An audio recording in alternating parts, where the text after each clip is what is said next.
Informasi berikutnya pemirsa, mengendarai mobil dalam kondisi mabuk minuman keras, seorang polisi menjadi pelaku tabrak lari di Rengas Dengklok, Karawang, Jawa Barat. Pelaku ditangkap warga setelah mobilnya terperosok ke selokan. Kejadian.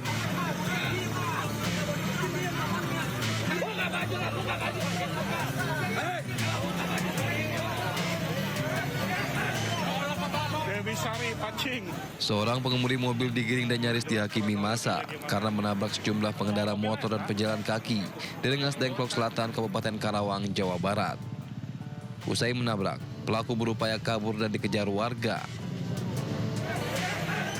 Pelaku akhirnya tertangkap setelah mobilnya kendarai kehilangan kendali hingga akhirnya terperosok ke selokan sedalam 2 meter.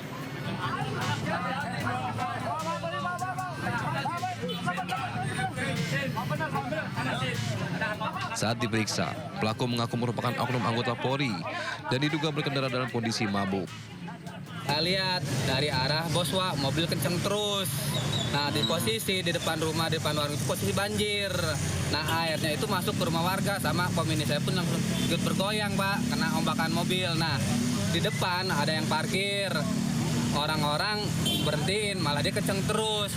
Dia lari ke sini. Langsung pas saya lihat, mobil langsung nyebur ke sini, Pak. Begitu, katanya sih info dari orang kaum ada yang kena. Katanya nyenggol orang. Dia takutnya ketahuan apa gimana, takut sama masyarakat, mungkin dia lari, Pak, gitu, Pak. Pelaku kini telah diserahkan ke Polsek Rengas Dengklok untuk diperiksa. Sementara korban tabrak lari mengalami luka-luka dan dirawat di rumah sakit terdekat. Dari Karawang, Jawa Barat, Rudi Setiawan, iNews melaporkan. Bangunan cagar budaya taksi Belanda di Kabupaten Siak, Riau ambruk saat digunakan untuk kegiatan study tour siswa sekolah dasar. Akibatnya sejumlah siswa terluka.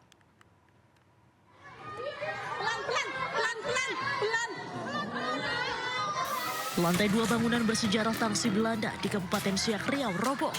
Peristiwa ini terjadi saat rombongan siswa sekolah dasar Islam terpadu Baitul Ridho, Kampung Rawangkau, Lubuk Dalam tengah melakukan kegiatan study tour sejarah.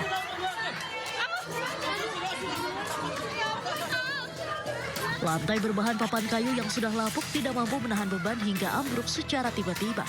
Para siswa serta guru pendamping terjatuh dari ketinggian sekitar 4 meter ke lantai dasar bangunan.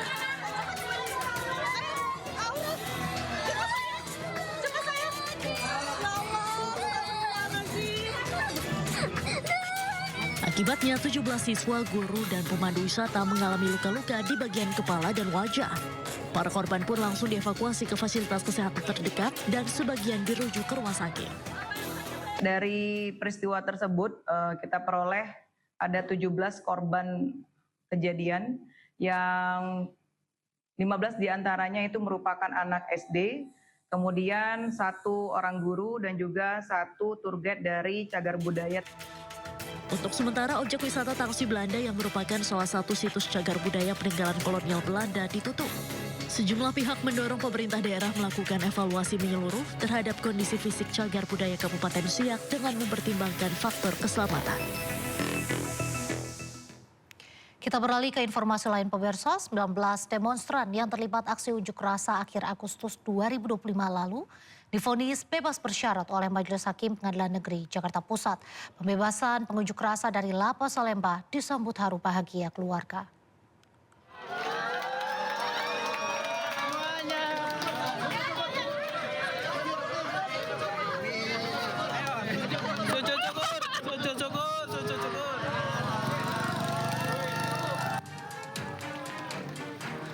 Bulan jalani hukuman di Lembaga Pemasyarakatan Salemba, Jakarta Pusat. Selama proses persidangan, 19 demonstran yang ditahan karena ikut dalam aksi unjuk rasa di depan gedung DPR RI pada akhir Agustus 2025 akhirnya dibebaskan. Keluarga telah menunggu di depan gerbang langsung menyambut dengan haru bahagia. Beberapa tahanan juga melakukan aksi sujud syukur yang kemudian memeluk anggota keluarga mereka. Para demonstran ini sebelumnya didakwa melakukan tindak pidana kekerasan atau ancaman kekerasan terhadap aparat kepolisian saat aksi unjuk rasa pada Agustus 2025 lalu di depan gedung DPR RI. Dalam putusannya, Majelis Hakim Pengadilan Negeri Jakarta Pusat menjatuhi hukuman pidana penjara selama 10 bulan kepada masing-masing terdakwa dan langsung bisa bebas setelah dihitung masa penahanan hingga persidangan. Dari Jakarta, Rani Sanjaya, iNews melaporkan. Informasi selanjutnya, Presiden ke-7 Republik Indonesia Joko Widodo mengaku siap memenangkan PSI. Jokowi bahkan berjanji siap bekerja keras dan mati-matian demi partai berlambang gajah itu. Saudara-saudara bekerja keras untuk PSI. Saya pun akan bekerja keras untuk PSI. Saudara-saudara bekerja mati-matian untuk PSI, saya pun akan bekerja keras, bekerja mati-matian untuk PSI. Pernyataan ini disampaikan Presiden ke-7 RI Joko Widodo saat berpidato dalam acara Rakernas PSI di Makassar, Sulawesi Selatan. Ayah dari Kaisang Pangarep yang juga Ketua Umum PSI itu bahkan menyebut masih sanggup datang ke seluruh provinsi, kabupaten, dan kota untuk memperkuat jaringan PSI. Jokowi juga mengajak seluruh elemen partai untuk bekerja secara militan demi kemajuan PSI. Selama 3 hari dari 29 hingga 31 Januari 2026 ini, PSI menggelar Rakernas di Makassar, Sulawesi Selatan dalam agendanya PSI mengejar target lolos ke parlemen. Tim Liputan iNews melaporkan.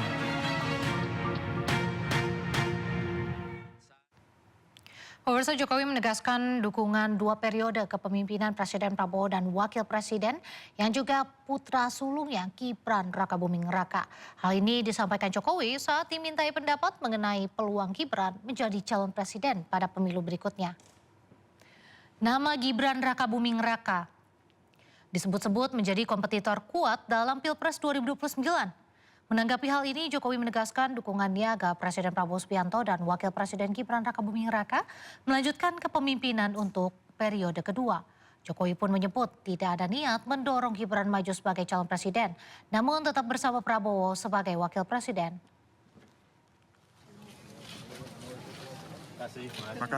Nama Mas Gibran disebut potensial jadi capres 2029. Tanggapan Pak Jokowi? Kan sudah saya sampaikan, Prabowo Gibran 2 periode. Sudah. Sejumlah Menteri Kabinet Merah Putih menghadiri puncak peringatan Hari Lahir Nahdlatul Ulama ke-100 tahun di Istora Senayan, Jakarta. Presiden Prabowo yang diundang dalam acara berhalangan hadir lantaran ada tugas lain.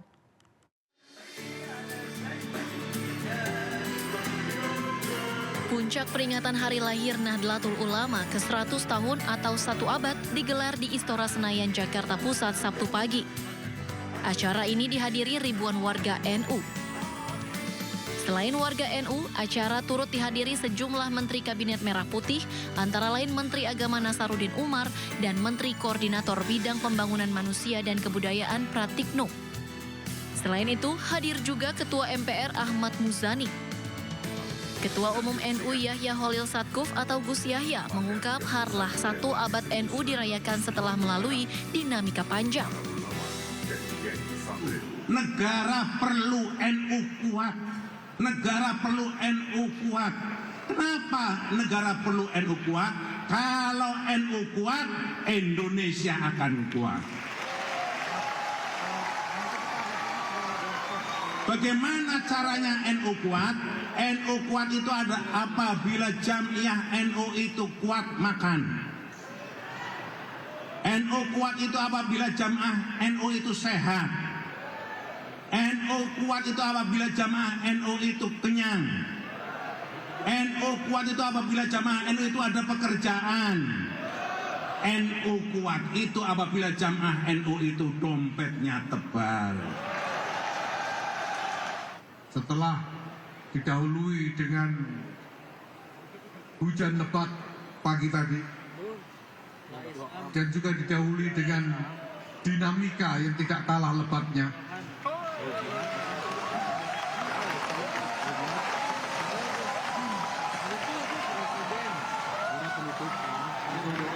hari ini kita rayakan, kita peringati harlah 100 tahun Masehi Nahdlatul Ulama sebagai Nahdlatul Ulama yang satu. Sementara itu, Gus Yahya menyebut Presiden Prabowo yang diundang dalam acara berhalangan hadir lantaran ada tugas lain yang harus diselesaikan. Dari Jakarta, Hadisti Arifa, Dede Rudi, iNews melaporkan.